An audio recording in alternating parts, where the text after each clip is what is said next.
part two, where I really want to get into trend analysis, because I think we're really starting to speak a little bit about that.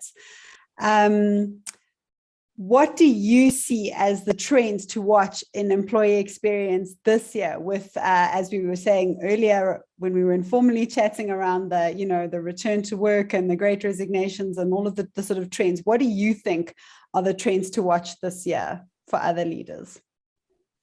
So I'll pick my top three. Okay. Because there's many. There's a lot of things that are happening in the world currently. There's a lot of things. So my top three is definitely the conversation around hybrid work or back to office, right? Are you going back to the office? Are you staying remote, or are you doing hybrid work? So, and focusing on hybrid work, because it's something that's completely new, change from being at the office to being at home, and there was a transition there. So again, we're changing into this hybrid model. So that's something to really sort of watch out to, and understanding what are the pros and the cons of it, and being cognizant about the impact that it will have on the employees. And not just talking about policy that, just come back to the office. There's actually repercussions to it. So hybrid work for me is something that is definitely one of the biggest trends that are going to come into 2022. I think the second one is what I've been seeing quite a lot is the 4-day week. So that's quite interesting. That's coming up quite a bit. And just understanding as well the logistics of it. So the economy kind of has, or the world has, a constraint in terms of talent and what is requiring in business skills currently. So there's a bit of constraint. We have a mismatch. A lot of IT, systems, information, a lot of that is being required. And I think we were caught off guard on how much of it we're going to require in an instant, and we don't have enough.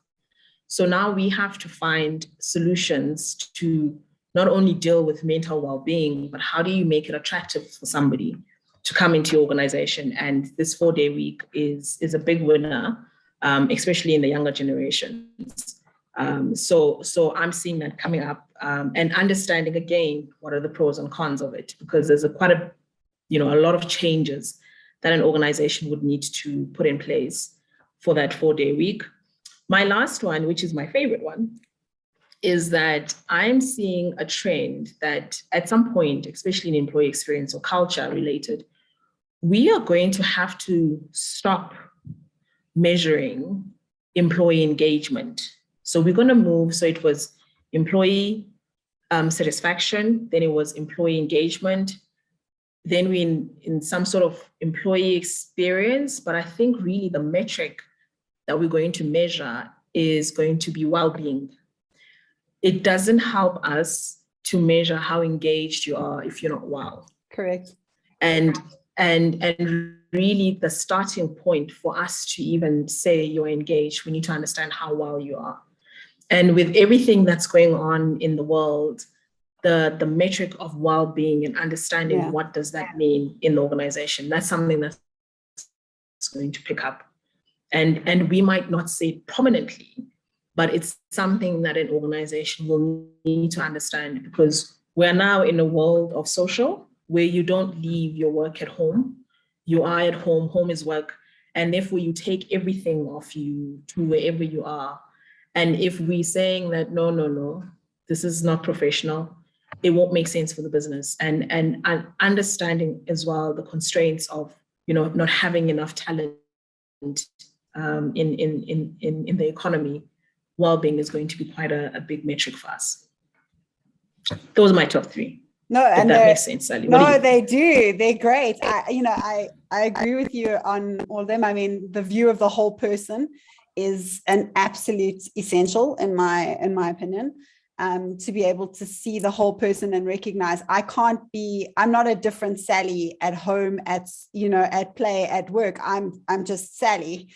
And expecting me to split my personality and split my life, that fragmentation doesn't lead to a healthy mindset.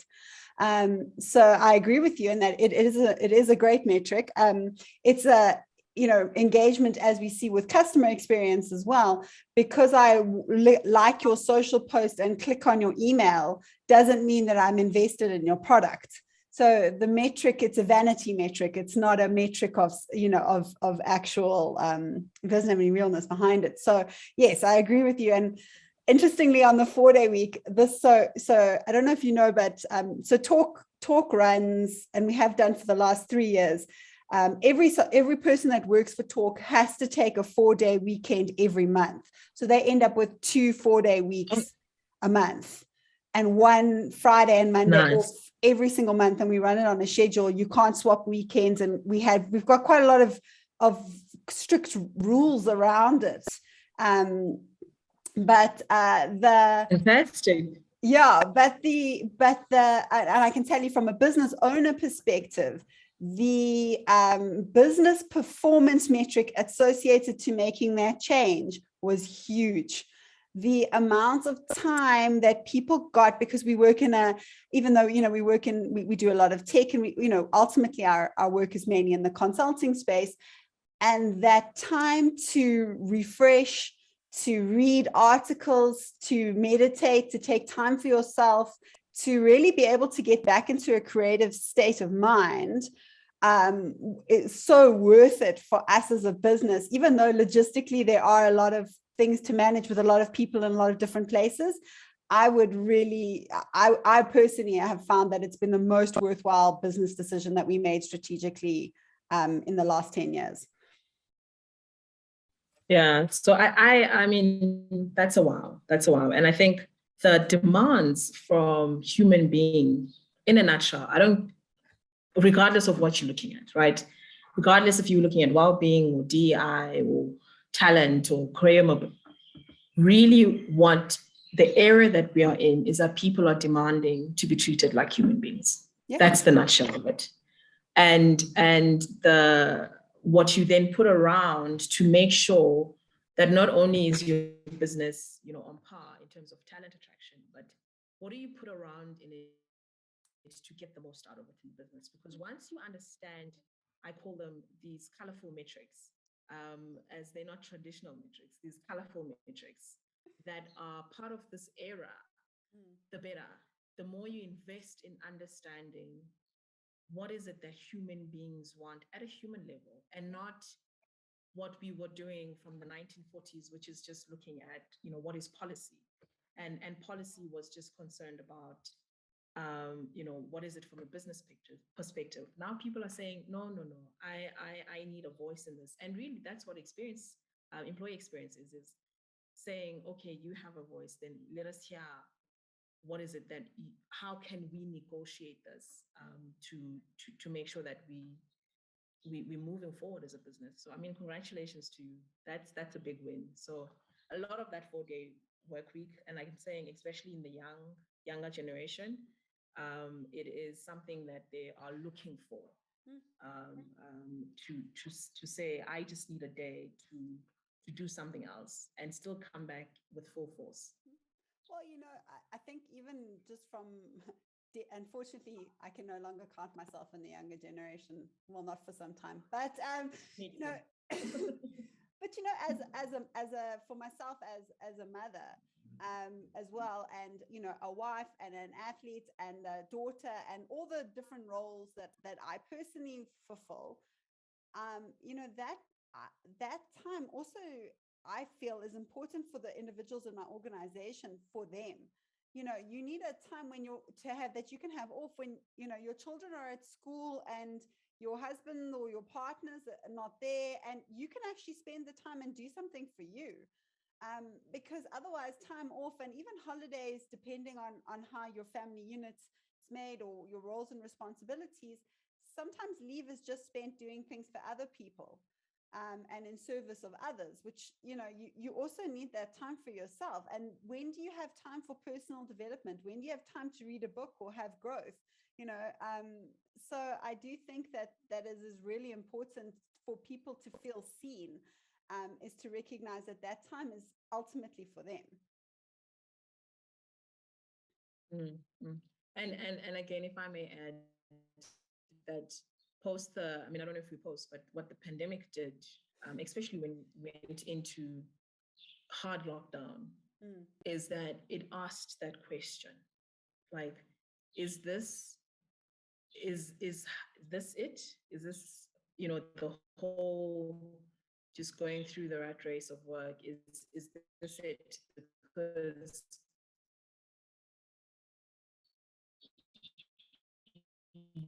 we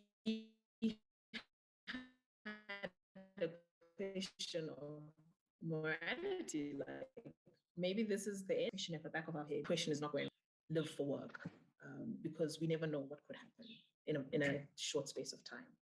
Yeah. And I think that's another reason why people are demanding this day to do other things than to just work. Yeah. No, 100%. And so off the back of that, what are the non-negotiables that you think that employee experience leaders should be focusing on at the moment? Listening for me is an imperative. So if you have not put measures in place to be able to really listen to the organization, and not just have surveys that run and are parked and they ticked off as a to-do, we've done it type of thing, but really being able to put in things in the organization where you listen, and listening is a skill of not just keeping quiet and letting the other person talk, but it's also a skill to then respond to when somebody else has said something. That's also part of listening. So I think an organization like EX really needs to put in listening skills in the organization to be able to hear and also respond, and to say, yes, we've heard you, no, not now, or no, not never, or yes. So for me, that's a non-negotiable. I think also a non-negotiable currently for EX is really understanding that turnover. Why are people leaving your organization? Because we are in such a critical point of a change in terms of the world, and the reasons for leaving might not just be that I'm unhappy in my job or I don't get along with my boss. There's other things, and having to understand what that other is in this current time, I think it's very critical for EX. My other sort of non-negotiables, I think having to really have an honest conversation around talent mobility in the organization, and those strategies with talent or learning and development.